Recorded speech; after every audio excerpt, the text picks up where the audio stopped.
मेरे चाचा को चैनल सब्सक्राइब करें और इस घंटी को दबाएं, वरना आपको चाचा नहीं कहूँगा। I have you.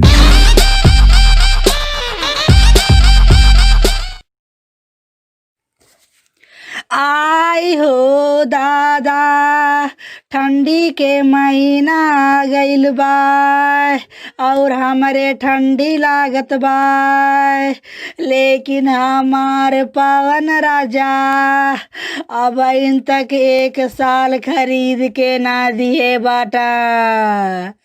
हमरे बड़ा तेज ठंडी लागत बा। आई हो दादा। अरे हमार रानी, पहले हमें नहाए लेवे दे। बहुत तेज ठंडी ना हमरो लागत बा। पनिया बड़ा ठंड बा रे।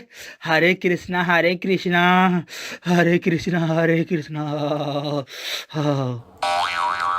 अरे हमार राजा जी, जब 10-15 दिन में एक बार नहावा तब ठंडी ना लागी, तब का गर्मी लागी। अब ज्यादा बहाना ना मारा, चुपचाप 1 साल और 2 स्वेटर खरीद के लावा, नहीं तो ठीक ना रही। देख हमार रानी, चुपचाप जाए के ना घर के और खेत के सारा काम करा, न तो मारम ना एक मुक्का रजाई के तरह घुस जाबू। और जवन सत्यार खटिया तुरंत बाड़ू ना, मरबे करे बबे। जो यहाँ से जो। अब हमहू जाती ना कौड़त आपे। जो यहाँ से सारा घर के काम कर। और निरहू भैया और पवन भैया, ठंडी में का हाल चाल बा हो? बतावा तो।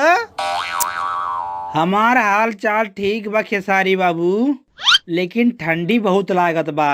यही नाते ना कौड़त आपे आइल बाटी, जानला।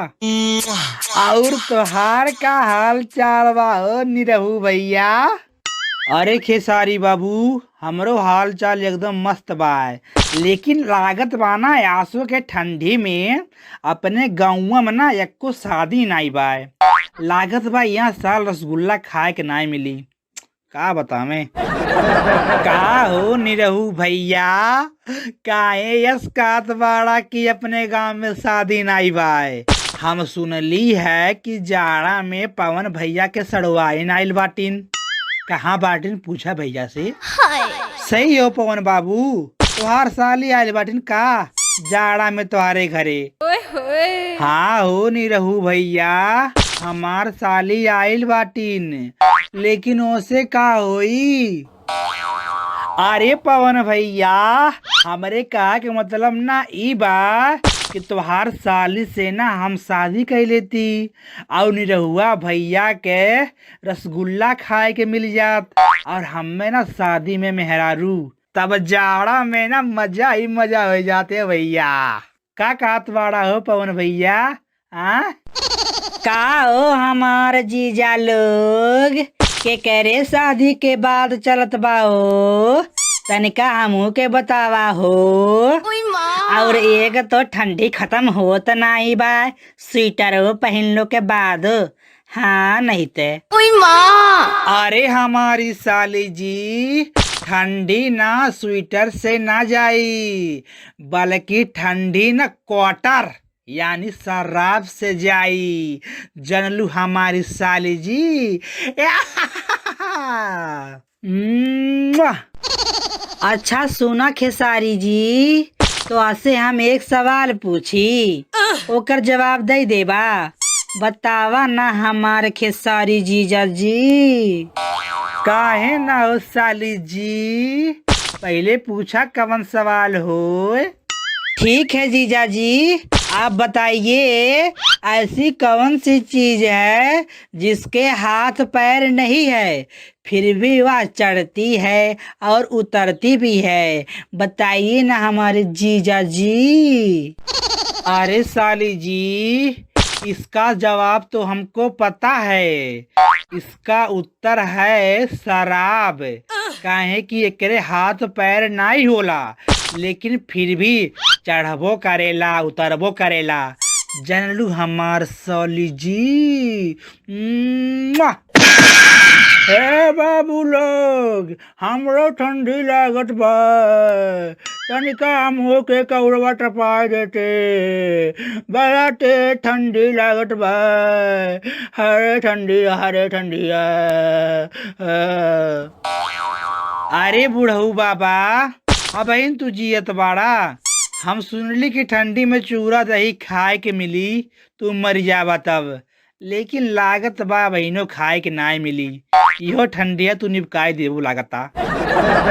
अरे बाबू लोग, अब इन ठंडी तक हम ना मरब, जनला तहनी लोगन, लेकिन अगर मनावट बारा कि हम मर जा तारे 5 के चूड़ा दही खाए के मिली, तो ये डंडवा फेंक के मारब, हथवा गोड़वा टूट जाई बाबू लोग, ठंडी हमरे लागत बा। अरे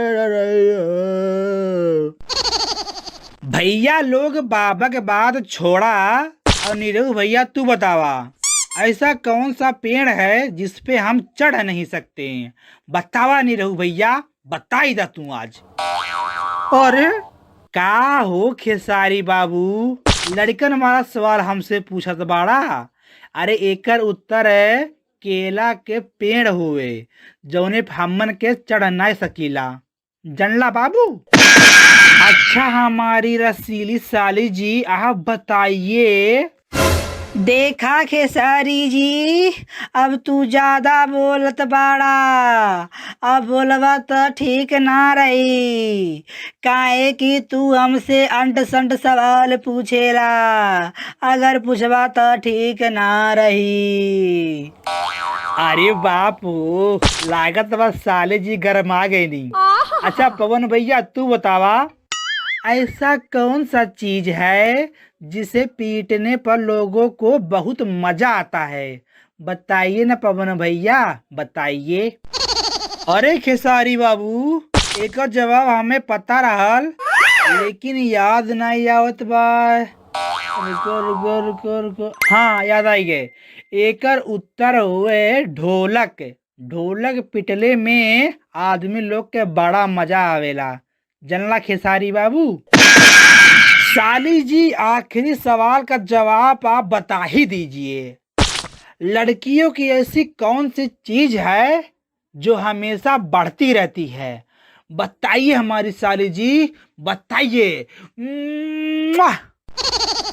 आई हो दादा, इस सब का पूछत बाड़ा। रुका, अब हम तोहनी लोगन के छोड़ब नहीं। फिर और